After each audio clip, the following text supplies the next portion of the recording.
Coming up today, we're inside and we're getting some of our winter herbs planted. And we'll take a look back in the past summer where we harvested potatoes that we had growing in our cupboard that we planted in our burlap sacks. All that and more coming up today on the Wisconsin Vegetable Gardener.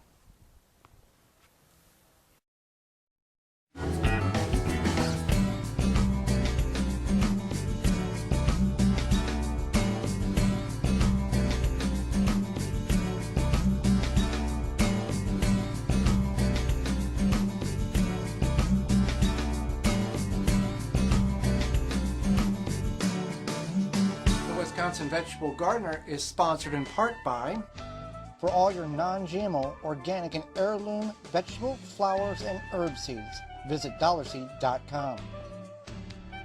Sioux Growing Supply, located in Wausau, Wisconsin, focusing on certified leaf compost, an excellent amendment for poor soil, retains moisture and adds nutrients, which equals less watering. Available in labor-saver pre-filled trays and pots, bag and bulk. Visit SiouxCompost.com. Organic fertilizer for the health-conscious organic home gardener. Family owned and operated. Visit WGardens.com. Don't poison your soil with municipal water. Attach a body, mind, and soil hose filter. Free shipping exclusively through the WisconsinVegetableGardener.com. Just click on the body, mind, and soil icon. Authentic Haven brand soil conditioner for the home gardener. Easy to brew. Visit ManureTea.com. No measuring, no thinking. Stamp it, plant it, stop plotting, start planting. GardenStamp.com. Welcome to the Wisconsin Vegetable Gardener. I'm Joey Baird. We're inside today and we're going to get some of our winter herbs planted. We grow herbs year-round, outdoors when the temperatures are adequate, and then we also grow them indoors in our south-facing window in the kitchen to where herbs don't need a whole lot of sunlight. You're talking 3 to 5 hours, and they do very well indoors. You can also put them behind, or you can put them underneath grow lights as well if you don't have adequate sunlight. If you do choose to grow them on a 3-season porch, you want to make sure that they're adequate temperature. Herbs do not like it when it's chilly. So you're talking 70+ degrees for them to grow properly. So we're going to grow them. You can grow them in a number of different containers, much like we have our lavender here growing. We're going to grow the herbs in hanging pots here.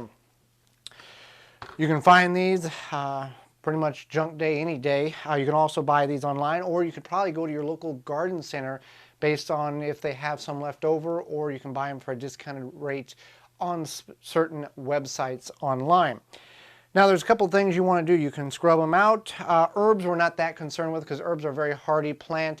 Now if we were growing something specific like maybe squash or tomatoes or peppers, we would scrub these out with a soap and get them nice and clean. These are just dirty or dusty from being in the attic and from growing in past years. Most of them will have a little plate in the bottom, and that's just so the dirt does not necessarily fall through, and there's a little reservoir for the excess water.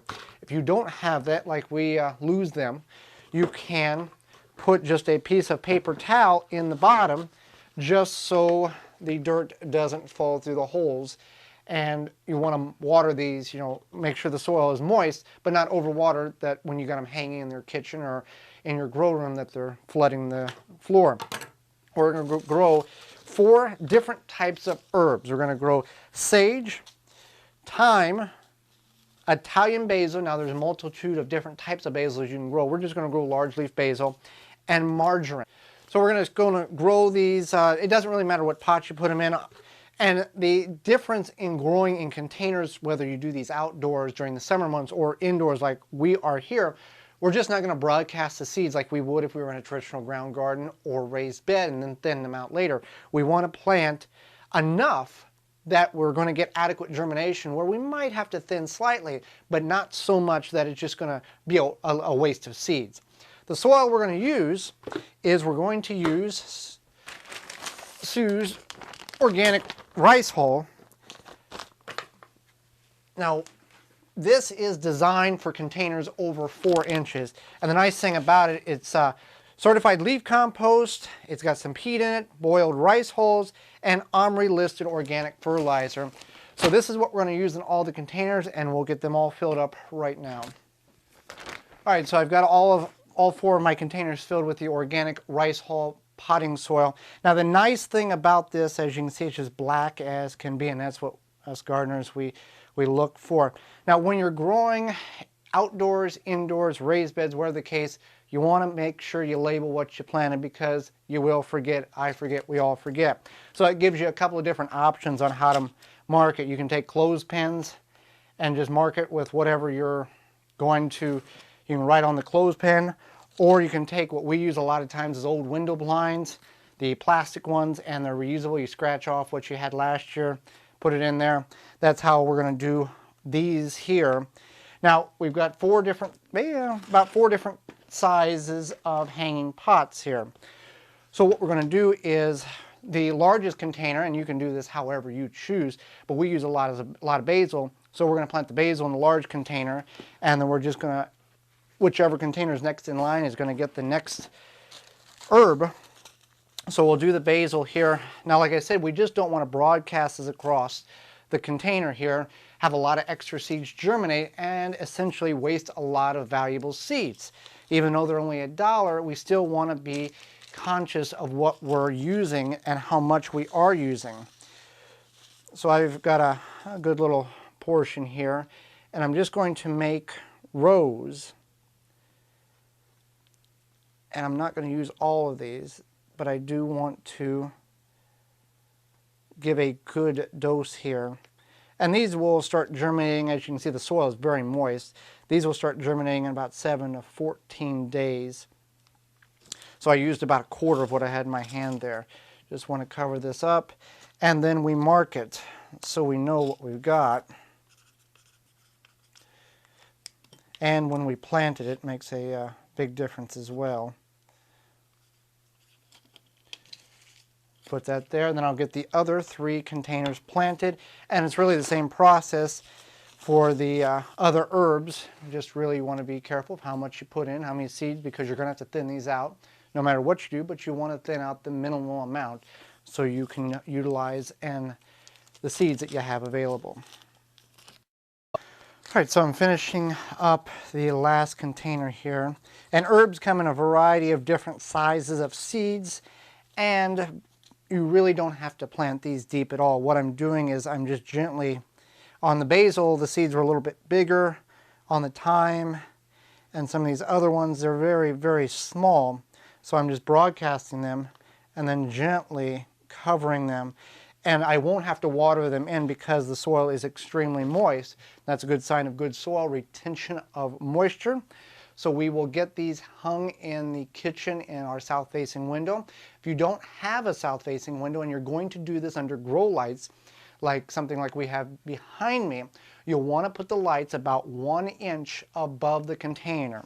Now, if you obviously, we would take the hanging portion off and set these about 1 inch above the container, even though that they haven't germinated yet, because these are going to germinate, and if the light is really far away, they're going to start stretching, and it's going to not be as healthy for the plant as it would. And obviously artificial light is not as strong as sunlight. So you want to keep that in mind based on the type of light, how long you've had those grow lights.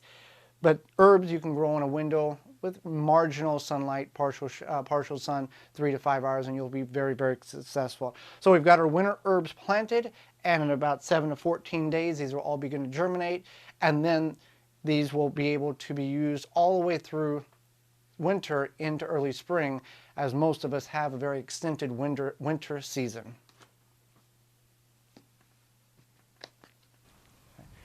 All right, so I'm in what used to be our tomato bed, and if you followed any of our videos this year, the disappointment that we had with the tomato hornworm, we fought a lot of battles with it. So what you need to do is, if you can get in the garden in the fall or in the spring as well, and dig up the soil that was in your tomato patches.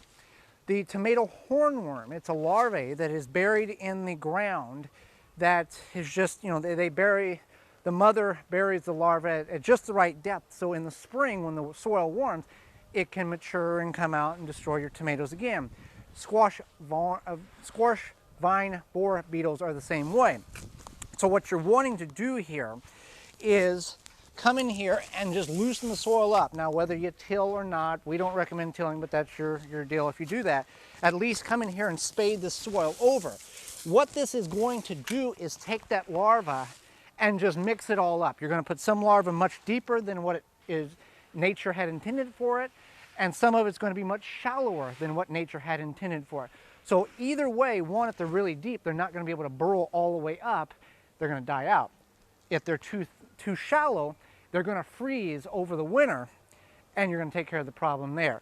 And you don't want to plant tomatoes in the same location that you did this year if you had that problem. You want to move them over.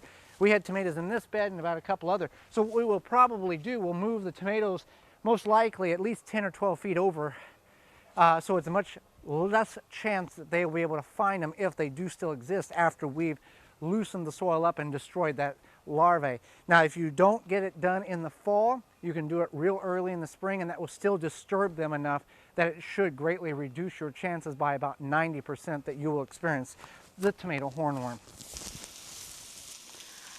Canning is an important part of life and sustainable living, and we want to can as much as we can so we can incorporate it into our daily meals. It is important to know what you can and how to can, but it's also very important to know what you cannot can. Canning is a science, and there are certain things that you just simply cannot can. And that includes things like grains, dairy, and high-fat items, high-fat meats, and there's certain vegetables that you can only can a certain way. So when you think about it, you want to definitely check out, make sure if you're looking at a recipe and it doesn't seem quite right, like maybe canning some pasta, you can freeze pasta, but you cannot safely can it. Or putting some, like a lot of butter or cream or something, you cannot safely can that either. I'm going to leave a complete list in the show notes for you, but it's very important for your family's health. It's very crucial. People still get sick from canning, so it's very crucial you follow directions and you follow a recipe and use up-to-date information.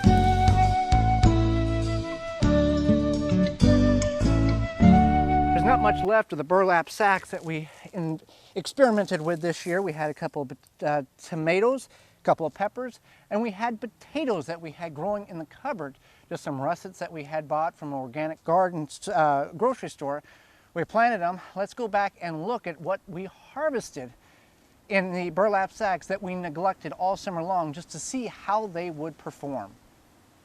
Okay, before we head to the big garden, we're going to take and harvest some potatoes in our burlap sack here, which you can see it's biodegrading, which is fine. We'll just add that to the compost pile. So we'll try to see what we can do. Let's see what we got. Well, there's some potatoes there. Now these were just some organic russets that we had in the cabinet real late in the season that we just threw in this bag just to see what would, if they would grow. This burlap sack obviously is no longer good, but we can kind of take that and use it as a walk path, so that's not a total loss. What else we got here?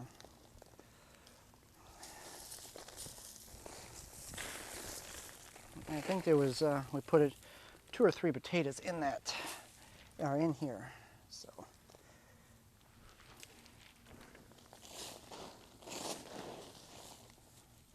That's not, you know, for just having a bag with some soil in it and throwing some potatoes in there. Not too bad for potatoes that were just sprouting in the cupboard. So some small, nice, small russets there. So now let's dig in the large garden and see if we can finish filling this bucket up, or how close we can come to it. It wasn't many potatoes, but it was better than nothing at all. Just throwing the potatoes in the soil, walking away and coming back when the tops were dead. So keep that in mind if you have a few extra potatoes laying around next spring and you have some containers that you can grow them in.